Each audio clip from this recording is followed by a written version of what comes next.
Hello everyone, ఇది మన Python series లో చూసుకోబోయే టాపిక్ డిక్షనరీస్ అన్నమాట. సో దీని గురించి ఇన్ డెప్త్ గా తెలుసుకోబోతున్నాం. So with examples and depth గా తెలుసుకోబోతున్నాం అనమాట. జాగ్రత్తగా వినండి. అసలు డిక్షనరీ అంటే ఏంటి? వాట్ ఈస్ ఎన్ డిక్షనరీ అంటే ఏంటో చూస్తున్నాం. A dictionary is a collection of key value pair. It is a collection of key value pair అనమాట. సో మీరు ఎగ్జాంపుల్ చూసుకుంటే అర్థమైపోయింది. It is an unordered, mutable and indexed by keys, not positions. So మీరు ఇది చూసుకున్నారు అనుకోండి. Name and Divya. Name అనేది కీకి ఒక వాల్యూ ఉంటుంది కాబట్టి దాని పేరు దివ్య. ఓకేనా? సో ఇది కూడా అంతే. Age is key, 21 is a value, course is a key, Python is a value. So మీకు అర్థమైంది కదా. It is an unordered. ఓకేనా? ఆర్డర్ అవసరంలా. And it is a mutable and indexed by values, not a positions. Indexing అనేది values మీద, keys మీద depend అయి ఉంటుంది. కీస్ అంటే నేమ్, ఏజ్, కోర్స్ అనేది కీస్ అనమాట. దాని ఒక పొజిషన్ మీద డిపెండ్ అయి ఉండదు. ఇండెక్సింగ్ అనేది ఇండెక్స్ అనమాట. సో డిక్షనరీస్ లో అలాగా. సో ఎగ్జాంపుల్ చూసుకుంటే ఓకేనా, ఇప్పుడు రన్ చేసి చూద్దాం. నేమ్ అన్ని ప్రింట్ అవుతాయి. సో ఇప్పుడు ఏంటి? ప్రింట్ ఇప్పుడు ప్రింట్ రాయాలి. ప్రింట్ స్టేట్మెంట్ ప్రింట్ స్టూడెంట్స్ అని ప్రింట్ చేయాలన్నమాట. ఓకేనా? ఇప్పుడు రన్ చేసి చూద్దాం. నేమ్ దివ్య అంటే కీ వాల్యూ. సో ఇది డిక్షనరీ అనమాట. దీని example. Introduction to dictionaries are created using curly braces ను రిప్రజెంట్ చేసే డిక్షనరీ అని అర్థం. ఓకేనా? So each item has a key value pair. So మనం ఇందాక చూసినట్టు ఈ కీ వాల్యూ పేర్ ద్వారా డిక్షనరీస్ అనేది రిప్రజెంట్ చేస్తాము. ఈచ్ ఐటమ్ అనేది key must be unique. Key అనేది యూనిక్ వాల్యూతో రిప్రజెంట్ చేస్తాం. ఇట్ ఈస్ అని యూనిక్ అనమాట. అంటే యూనిక్. సో నేమ్ అనేది ఒక యూనిక్ అనమాట. Age is a unique, course అనేది యూనిక్ అనమాట. And is immutable like a string, number, tuples అనమాట. సో ఇది ఇంకో ఎగ్జాంపుల్ లాంటిది.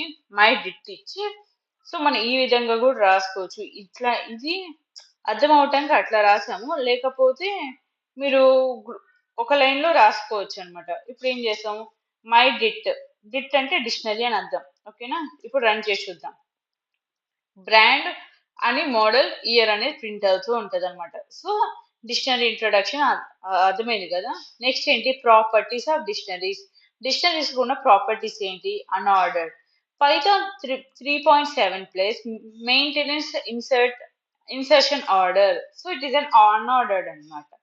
సో చేంజబుల్ అంటే you can modify the values and no duplicate keys are allowed. So duplicate values are allow చేయదన్నమాట. Duplicate keys are not allowed. Keys అంటే మీకు అర్థమైంది కదా. ఇంకో నేమ్ పెట్టామనుకోండి ఎలో చేయదు. సో సింగిల్ నేమే ఉండాలి, సింగిల్ ఏజ్ ఉండాలి, సింగిల్ కోర్స్ అనే ఉండాలి. దాంట్లో వాల్యూస్ ఉండొచ్చు. ఓకేనా? So no duplicate values keys are allowed. Key must be immutable అంటే you cannot change the you can change the value. Values can be any data type. Any data type అయినా ఉండొచ్చు. అంటే it can be number కానీ, string కానీ, ఎన్ని రకాలైన ఉండొచ్చు అని అర్థం. So it is a value of it can be accept any data type అని అర్థం అనమాట. So unordered, changeable, no duplicate keys are allowed, keys are immutable, values can be any data type. So దీని properties ఇవి అనమాట. Next ఏంటి? Built in functions. అసలు ఏమేమి functions ఉన్నాయి డిక్షనరీస్ లో అంటే లెన్ అంటే లెంత్ అనమాట. లెంత్ ఆఫ్ డిట్ అంటే డిక్షనరీ అని అనమాట. షార్ట్ కట్ అనమాట. Returns the number of items in a dictionary. ఓకేనా? లెంత్ ఫంక్షన్ ఏంటంటే ఎన్ని వాల్యూస్ ఉన్నాయో అవన్నీ ఐటమ్స్ అనేది రిటర్న్ చేయడానికి లెంత్ ఫంక్షన్ యూజ్ చేస్తాము. సో డిక్ట్ డాట్ కీస్ అంటే రిటర్న్స్ ఆల్ ద కీస్. ఏమేమి కీస్ ఉన్నాయో అవన్నీ రిటర్న్ చేస్తాము అని అర్థం. నెక్స్ట్ ఏంటి? Dict dot values returns all the values అన్ని డిస్ప్లే చేయడానికి మనం డిక్ట్ డాట్ వాల్యూస్ అనేది రిప్రజెంట్ చేస్తాము, యూజ్ చేస్తాము. డిక్ట్ డాట్ ఐటమ్స్ అంటే returns all key value pair. So రెండు కీ వాల్యూ పేర్ రెండింటిని కలిపితే ఐటమ్ అని అంటాం. సో డిక్ట్ డాట్ ఐటమ్స్ రెండు రిటర్న్ కావాలంటే you can go for dict dot item. ఓకేనా? సో నెక్స్ట్ ఏంటి? Dict dot get key returns a value of given key అంటే ఇచ్చిన కీ వాల్యూ అనేది మాత్రమే మనకి రిటర్న్ వచ్చింది. Return a value of the given key. Suppose ఇందాక దివ్య అని నేమ్ అనేది చూసుకున్నాం అనుకోండి, రిటర్న్ గెట్ నేమ్ అనగానే దాని వాల్యూ అనేది డిస్ప్లే అయ్యింది, రిటర్న్ అయ్యింది అని అర్థం. సో ఇందా నెక్స్ట్ ఏంటి, డిట్ dot update the dictionary with new item. సో నాకు దివ్య అనేది రాంగ్ నేమ్ అనుకోండి, సో దానికి ఇంకో నేమ్ యాడ్ చేద్దాం, జ్యోతి అనేది అప్డేట్ చేయాలి అనుకుంటున్నాం అనుకోండి, నేమ్ అనేది జ్యోతిగా అప్డేట్ అవ్వాలనుకుంటే సో డిట్ డాట్ అప్డేట్ ఈ పారాన్సిస్ లో జ్యోతి అని రాస్తే అప్డేట్ అయిపోయింది అనమాట. ఓకేనా, ఐ మీన్ నేమ్ అని ఇచ్చి. నెక్స్ట్ ఏంటి, డిట్ dot pop of key removes the key and returns the value. కీని రిమూవ్ చేసి వాల్యూని రిటర్న్ చేసిద్ది, దాన్ని డిట్ dot dictionary dot pop of key. Next ఏంటి, dictionary dot clear removes all items. అన్ని ఐటమ్స్ ని రిమూవ్ చేయడానికి డిట్ డాట్ క్లియర్. నెక్స్ట్ ఏంటి, డిట్ డాట్ కాపీ అంటే return the shallow copy of the dictionary. So ఒక షాలో కాపీ, ఒక టెంపరీ కాపీ లాగా, ఎక్స్ట్రా కాపీ లాగా మన డిట్ డాట్ కాపీ అనమాట. సో అర్థమైంది కదా, దీని ఒక ఫంక్షన్స్ ఏమేమి చూసుకున్నాం, లెంత్ చూసుకుందాం, కీస్ ఫంక్షన్ చూసుకున్నాం, వాల్యూస్ చూసుకున్నాం, ఐటమ్స్ చూసుకున్నాం, గెట్ ఫంక్షన్ యూస్ చేసాం, అప్డేట్ చూసుకున్నాం, పాప్ యూస్ చేసాం, క్లియర్ యూస్ చేసాం, అండ్ కాపీ చూసుకున్నాం. నెక్స్ట్ ఏంటి, accessing the items for the dictionary. ఓకేనా, ఐటమ్ ని ఎలా యాక్సెస్ చేయాలి. సో ఇక్కడ ఏంటి, ఎలా యాక్సెస్ చేస్తున్నాం అంటే ఇప్పుడు చూడండి ఇక్కడ ఏంటి, ఓకే ఎగ్జాంపుల్ అనేది కాదు, సో మనం ఫస్ట్ లో చూసిన ఎగ్జాంపుల్ అనేది రిలేట్ అయ్యింది. సో దీన్ని ఫస్ట్ రాసుకుందాం. ఓకే, ఇది తీసేద్దాం. నెక్స్ట్ ఏంటి, ఇక్కడ ప్రింట్ చేయాలి కదా, ప్రింట్ చేసే దగ్గర మనం ఏం చేస్తామంటే ఏం చూసుకుంటున్నాం ఇప్పుడు, okay accessing the elements. So ఇప్పుడు ఏం చేస్తాం, ఓకే ఇప్పుడు కాపీ చేసి పేస్ట్ చేద్దాం. ఇప్పుడు రన్ చేసి చూద్దాం. ఇక్కడ నేను ఏం అడిగా, యాక్సెస్ చేస్తున్నా ఏమని, ప్రింట్ ఆఫ్ స్టూడెంట్స్ లో ఉన్న వాల్యూస్ అన్ని, స్టూడెంట్స్ ఏమేమి వాల్యూస్ ఉన్నాయి, నేమ్, ఏమేమి కీస్ ఉన్నాయి, నేమ్ కీకి వాల్యూ ఏంటి దివ్య, ఏజ్ కీ దాని వాల్యూ 21, కోర్స్ కీ దాని value Python. So print of students of name లో ఉన్న వాల్యూ నాకు డిస్ప్లే చేయి అంటే దివ్య అని డిస్ప్లే చేసింది. మీకు అదే కాదు, నేమ్ అని కాదు, ఏజ్ కావాలి అంటే యూ కెన్ గో. ఓకేనా, సో 21 ప్రింట్ అయింది అట్లా. Okay, it is an accessing element. So అదే విధంగా అది మనం ఎలా గెట్ గా యూజ్ చేయవచ్చు. సో ఇది గెట్ ఫంక్షన్ అన్నమాట. సో చూడండి, student dot get off age 21. So మీరు అలాగైనా యూజ్ చేయొచ్చు. సో ఈ విధంగా అయినా గెట్, చూసారు కదా, మీరు ఒకసారి ఎన్ని ట్రై చెయ్యండి ఒక్కొక్క ఫంక్షన్ అన్నమాట, జస్ట్ దాంట్లో సబ్స్టిట్యూట్ చేయటం. ఓకేనా, నథింగ్. సో ఇక్కడ return the value of the given key. So ఇక్కడ నేను కీ ఇచ్చా, కీకి ఒక వాల్యూ ఇవ్వు, ఐ మీన్ స్టూడెంట్ అని ఇచ్చా, దాని కీ ఇచ్చా, కీ వాల్యూ ఎంత 21. సో రిటర్న్ గెట్ ఒక ఫంక్షన్ అది, ద ప్రొసీజర్ అనేది అలా జరిగింది. So accessing item from the dictionary చూస్తున్నాం. నెక్స్ట్ ఏంటి, యాడింగ్ ఐటమ్. ఓకేనా, సో స్టూడెంట్స్ దాంట్లో యాడింగ్ ఐటమ్ ఎలా చేయాలి. ఓకేనా, సో ఇప్పుడు ఏం చేద్దాం, ఇప్పుడు ఒకసారి చూద్దాం. సో ఇక్కడ ఏంటి, మనం students of city is equals Hyderabad అని ఇచ్చాం. ఓకేనా, సో ఇప్పుడు ఏం చేద్దాం, ఒకసారి రన్ చేసి చూద్దాం. హైదరాబాద్. ఇక్కడ ఏమైందంటే స్టూడెంట్స్ ఆఫ్ సిటీ కొత్త కీని యాడ్ చేశాను. మనం ఎన్ని కీస్ అయినా యాడ్ చేయొచ్చు, కాకపోతే డూప్లికేట్ వాల్యూస్ అనేది తీసుకోదన్నమాట. ఓకేనా, ఓకే సో ఇది పైన ఉండాలన్నమాట. ఓకే ఇప్పుడు రన్ చేసి చూద్దాం. సో ఎన్ని వాల్యూస్ కీ వాల్యూస్ అని తీసుకుంటుందా, డూప్లికేట్ వాల్యూస్ మాత్రం ఎలో చేయదు మాత్రం. ఓకేనా, సో సిటీ అంటే హైదరాబాద్ గా ప్రింట్ అయింది. ఇది యాడ్ ఐటమ్. సో మనం స్టూడెంట్స్ దాంట్లో స్టూడెంట్స్ అని ఇచ్చి ఈ సిటీని యాడ్ చేయి, సిటీ యొక్క వాల్యూ కీ యాడ్, సిటీ అనేది కీకి వాల్యూ ఏంటి, వాల్యూ ఏంటంటే హైదరాబాద్. నేను ఏం చేసా, print student of get city. So నేనేం చేసిన, గెట్ ఫంక్షన్ యూజ్ చేసి కీని పిలిస్తే కీకి ఉన్న వాల్యూ అనేది అవుట్పుట్ గా డిస్ప్లే అయ్యింది. ఓకేనా, మనం ఏం చేసాం, ఇక్కడ యాడ్ చేసాం. నెక్స్ట్ ఏంటి, స్టూడెంట్ మాడిఫై చేస్తున్నాం. ఓకేనా, మోడిఫికేషన్. ఓకే ఇప్పుడు మాడిఫై చేద్దాం, రన్ చేద్దాం. ఓకే ఇప్పుడు ఇక్కడ ఏజ్ అని ఇద్దాం, మాడిఫై అయిందో లేదు చూద్దాం. ఇప్పుడు రన్ చేసి చూస్తే ఇందులో 21 ఉంది, మరి ఇక్కడ 22 ఎందుకు వచ్చింది చెప్పండి, మోడిఫికేషన్ అయ్యింది కాబట్టి. ఓకేనా, so you can get modified, remove the item. So మనం ఐటమ్ ని కూడా రిమూవ్ చేయొచ్చు. సో ఇప్పుడు మళ్ళీ ఒకసారి రన్ చేద్దాం. ఓకేనా, ఇప్పుడు రన్ చేస్తే, ఓకే సారీ ఇక్కడ కోర్స్ అని ఉంది కదా, ఇప్పుడు మనం కోర్స్ ని పిలుద్దాం. ఓకేనా, ఇప్పుడు కోర్స్ లో ఏం అవుట్పుట్ వచ్చేదో చూద్దాం. ఓకే, ఇప్పుడు రన్ చేస్తున్నా. సో నన్ అని ఎందుకు ప్రింట్ అయింది? Student dot pop of course. Pop function మళ్ళీ పైకి స్క్రోల్ చేయండి. చూడు, పాప్ అంటే ఏంటి? Remove the key and value అంటే ఏమైంది? సో కోర్స్ లో ఉన్న కీ అండ్ దెన్ వాల్యూ అని డిలీట్ అయిపోయింది, రిమూవ్ అయింది. సో అది రిమూవ్ అవటం వల్ల మనం దాన్ని పిలిస్తే ఏమొచ్చింది? నన్. దాంట్లో వాల్యూస్ ఏం లేవు అని అర్థం.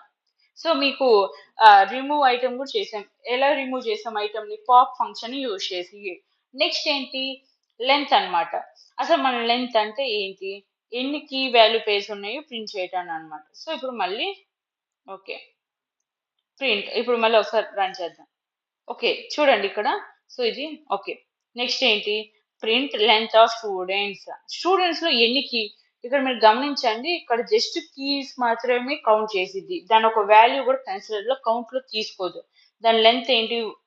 3 అనమాట. 1 2 3 అని అర్థం. ఓకేనా? సో మీకు అర్థమైంది కదా length function. Total number of key value pairs. Next ఏంటి? Copy function. ఓకేనా? కాపీ చేయాలంటే ఓకే, మళ్ళీ ఎపిసోడ్ రన్ చేసి చూద్దాం. ఓకే, ఇప్పుడు ఒకసారి రన్ చేసి చూస్తే ఇప్పుడు కాపీ చేయటం. ఓకే, కాపీ చేసాం. ఇప్పుడు మనం ఏం చేస్తాం? స్టూడెంట్ దీన్ని ప్రింట్ చేస్తాం. ఇప్పుడు మీకు అర్థం కాకపోవచ్చు. ఇప్పుడు చూడండి. ఓకే, ఇప్పుడు ఏమైంది? కాపీ ఫంక్షన్ అంటే ఏంటి? కాపీ చేసిద్ది అనమాట వాల్యూస్ అన్ని. ఏంటి? స్టూడెంట్స్ అనేది. ఓకేనా? సో ఓకే ఓకే, ఇప్పుడు ఇది మనం రిమూవ్ చేసేద్దాం. సో ఇప్పుడు ఏం చేస్తామంటే నార్మల్గా యాజ్ యూజువల్గా ప్రింట్ చేద్దాం అనమాట. Print of students. ఓకేనా? సో ఇక్కడ ఏంటి? ఇది తీసేద్దాం. ఇది ఉండకూడదు, ఎందుకంటే ఓకే, ఇప్పుడు ప్రింట్ చేద్దాం. ప్రింట్ ఆఫ్ న్యూ స్టూడెంట్స్ అంటే ఏంటి? సో ఇక్కడ ఏమైంది? స్టూడెంట్ ఓకే డాట్ కాపీ అనగానే ఇది డిస్ప్లే కావట్లేదు, ఎందుకో మరి. స్టూడెంట్ డాట్ కాపీ అనగానే స్టూడెంట్ లో ఉన్న వాల్యూస్ అన్ని న్యూ స్టూడెంట్ లో కాపీ అయ్యింది.